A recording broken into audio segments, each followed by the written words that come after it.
കാശ്മീർ അതിമനോഹരമായ ഒരു സ്ഥലമായിരുന്നു. ഇനിയും അത് മനോഹരമാക്കാൻ പറ്റണമെങ്കിൽ ഒന്ന് അത് ഒരു 100 കൊല്ലം മുമ്പ് എങ്ങനെയായിരുന്നു ഇരുന്നതെന്നുള്ള പടങ്ങൾ എടുത്ത് നോക്കണം. എങ്ങനെയാണ് മുമ്പേ നമ്മൾ പറഞ്ഞൊരു കാര്യമുണ്ട്, ഒരു നാട്ടിൽ ആ നാടിൻ്റെ സ്വഭാവം പ്രതിഫലിപ്പിക്കുന്ന കെട്ടിടങ്ങൾ ഉണ്ടാവണം. ഒന്ന് ഇപ്പോഴും കുറേ അവശേഷിക്കുന്നുണ്ട് അവിടെ, ആ പഴയ കാശ്മീരി ശൈലിയിലുള്ള ബിൽഡിങ്ങുകൾ.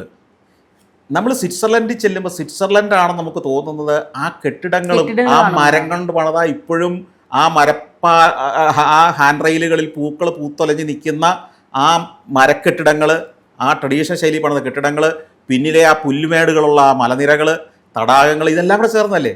അവരതൊരു 200 കൊല്ലമായിട്ട് ഒരു മാറ്റവും വരുത്തിയിട്ടില്ല അതിന്. അതേപോലെ തന്നെ സംരക്ഷിക്കാൻ നമുക്ക് പറ്റണം. കാശ്മീരിലെ ജനങ്ങൾക്കും ഒരു എസ്തെറ്റിക് ബോധം വേണം. മനസ്സിലായില്ലേ? 2 വൃത്തി, മഹാവൃത്തികേടാണ് പല സ്ട്രീറ്റുകളും പല ഭാഗങ്ങളും.